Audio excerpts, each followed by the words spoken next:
So at the end of the day, I think the biggest problem is the fact that we are saying that these examples, these caricatures are what's actually going on in society, because it's not. The average everyday person is way more reasonable than what we give them credit for, right? And I think a huge part of it comes back to exactly what he said, opening up these conversations. Stephen is one of my favorite people to debate with because we can actually intellectually explore these ideas without hating each other. And I think that's something that's really, really rare in this present point in time right now. And if we can work towards removing that weird kind of social barrier where everyone's so offended, everyone's so fucking triggered, then maybe we can actually begin to make real progress. Love that. Wait, I was in vote. Can I say two quick things?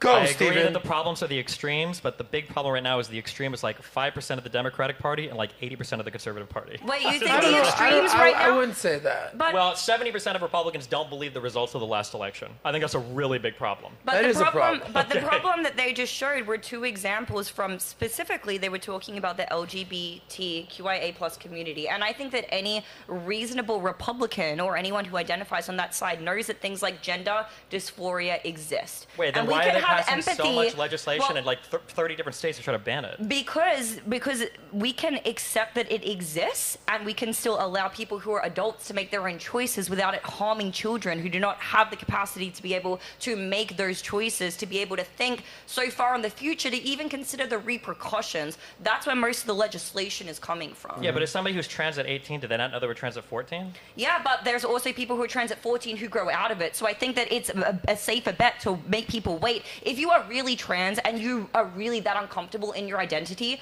you will transition when you are an adult, like many people have before. Wouldn't this That satisfy- makes Okay, let me sense. stop you guys for a second. What percentage of Americans are actually trans? It like used to be 2%. 0.5. Okay, so why used is to it? be 0.5. Why is this in headlines? Because Like, the Republicans why is this the biggest all they thing? want to talk about is trans shit. Yeah, They're- Dina, what were you gonna say? So There's also a large majority of trans people where there's a lot of overlap with mental health conditions that are actually independent of that, so that is a factor that could play in. One thing I want to address about what you said is, you know, it's more difficult to pass, right? Should we really be prioritizing aesthetics over people's mental health and over the people who are actually going to grow out of that gender dysphoric state? Because there are studies and there's some disparity between what the actual number is, but it's anywhere between 60 to 90% of people who identify this will outgrow it. Okay, with hold on. time. That is, these numbers get cited all the time. That is absolutely not true. When you talk about desistance, you're talking about people that identify feelings of dysphoria at some point in their life and then go on to not have those feelings. That's not people who have begun treatment who then change their mind. The numbers for the people that begin treatment even prior to being 18 years old and then desist out of that treatment is like less than 1%. Then For why the is... most- Sorry. go Then on. why is what? There are a lot of people on Twitter complaining about it, or? There's more detransitioners now than ever before. And there's more. There's more everybody now. Okay, That's called the growing population. Let me just war, but you say. always Let me have to just look say at it- one thing, and I'm asking how we can fix America, and everyone here wants to talk about trans stuff. Well, hold on. What's going on Let me here? interject. Go ahead, I think Eric. that's the fundamental problem. Yeah. I'm not into the kumbaya because for me, the division itself doesn't bother me. I think where a lot of us agree is that when some way, whether it be through the school system, whether it be through the government, and someone is using some sort of coercion or actual force to implement, let's say, an idea and force you to have to adopt it, that's when it becomes a fundamental problem. The problem with me, the problem that I have is that folks believe that they have, let's say, the right to impede upon others' individual rights. So for me, let us be divided. If we don't agree, like the shit about Sean Strickland, that don't bother me at all. I think the fact that we're making a big deal is the fundamental problem. The dude went to another country and he was like, well, I don't like seeing, I don't see trans flag. What's the problem? It's not like you went over there and started punching on folks or something of that nature. I get it. But this whole begging to be accepted, which happens to people on either side of the political aisle, is a farce, and I think people need to just stop adopting that. I think what we need to at least at minimum agree upon is that we won't use aggression upon another individual. And if we disagree on any given issue, so be it. But that's America, and that's the beauty of it. Isn't that the beauty that we can argue, That's we can true. have Exactly. discourse, we can have these types of arguments, and the cops aren't going to bust in the door right now, or the KGB is going to come in, or the Gestapo is going to come in and be like, Show us your papers. We don't like what you're talking about. Sure, What's but like going on here? you've got it completely backwards because that's what conservatives are doing. Conservatives are going into a relationship between a psychologist, a parent, and a child and saying, you're not allowed to do this. Because So they're if the under 18. Okay, so now it's okay? That doesn't make any sense. But so wait, so do you think Okay, that why under are 18 you now asking is an okay? eight? Why are you asking someone who's under 18 what they're sexually attracted to? It's not big.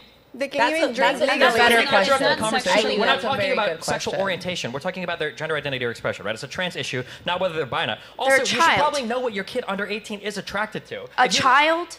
18, That's you also kind of not know like what you're you have a attracted to. child? No, I Okay, don't. I have a child. If my kid was 16 and he was gay and he was having a bunch of guys over every night, I think I would want to know that. Don't you think that would be important? That's I think important. that Yeah, that's- but so- they so shouldn't the be making sexual orientation is life-changing probably decisions important. under 18. Do what? They should not be making life-changing decisions I don't. under 18. Hold on. No, I'm sorry. No offense, but like I have no care in the world what your idea is about my child, and I would want that decision to be between me, my child, and a Ditto. doctor. Exactly. Agreed. But the problem So is that's that great. these doctors now. So then, why are we making laws dictating how me, a parent, can make a decision about what I think is medically best for my child?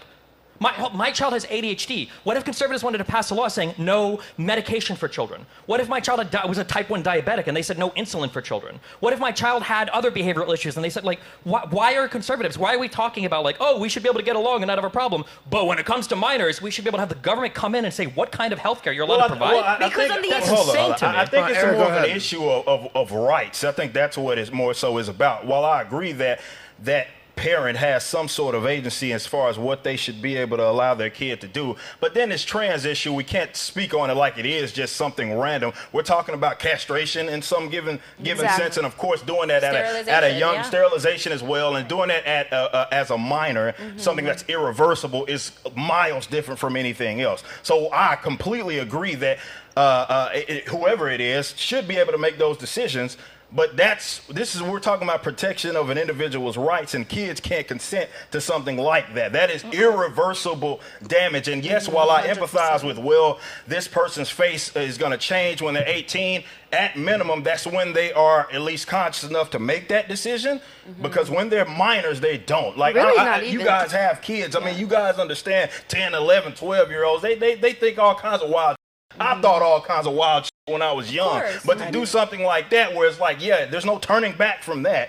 That's miles different from just something At else. the end of the day, This is why you become an adult when you're 18, so you can make your own your decisions. prefrontal cortex isn't even developed until you're 25. Right. So why are you making those decisions? Because the World. prefrontal cortex has nothing to do with identifying the gender you're in. Also, it's past 25. That doesn't finish film until you're like 30 plus. But that's not relevant. The point is that if you're a parent and you have a child and they have a doctor, the medical decisions that you make should be between the three of you. I've never heard conservatives cry about castrating or circumcision, which is also an Well, irreversible but that's not surgery. an argument, I don't hear though. them crying about appendix removals or tonsil But removals see, that people used to do with the drop so of if we talk about, for example, the circumcision thing, okay, let's throw it out there. Let's say that's out. That's I'm okay with that. If we're gonna say circumcision is off limits, let's say it's off limits. It doesn't change the fact that maybe top surgery, bottom surgery is still something that's irreversible and should not be done to Even the someone hormones. under the age of 18. Even the hormones yeah. are irreversible. Yeah. And here's the thing: if what you're talking about was true, if in a perfect world they were able to objectively analyze it on a case-by-case basis, but the problem is there is a medical pipeline that occurs when children start going through this. It starts with hormones, then naturally there's that next step and that next step, and there's even some places where they've had whistleblowers who have come out talking about gender clinics that they've worked at where young girls go in for top surgery and are literally coming in a week later to ask if they can get their boobs put back in. And the Does that crazy show thing you? is that when you look at study after study after study after study, it seems like the people that are regretful or have issues with their transition is still less than 1%. So while I respect the fact that Tucker Carlson or whatever other brain-dead conservative pundit that you consume is saying there's all these issues, as a percentage of all the people that seek that healthcare, it seems to be fairly effective. Is it perfect? No. So we should continue to iterate on the process. But I care way more about what a doctor has to say about that than a conservative pundit who's obsessed with the relationship between me and my child. Well, the problem Here's is the that really even what- in the medical world and professional world, things become politicized, and sometimes people do not always operate within the best interest because they're trying to be politically correct. Let's and that just is take unfortunate. politics off but of the that's table. The A way that doctor it is a is. doctor. A doctor's there to make money. You think I'm not going to make more money by doing this surgery than I'm not doing it? It's a lot. Okay, It's it's a a medical business. issue. I Do we sell ban all insurance. medical operations It's for children? a business. It is a business. So no more healthcare tonsillectomies, is no the more worst. business. I mean, biggest Go ahead, industry in Angela. Go America. ahead. It looks like this is a perfect example of what we just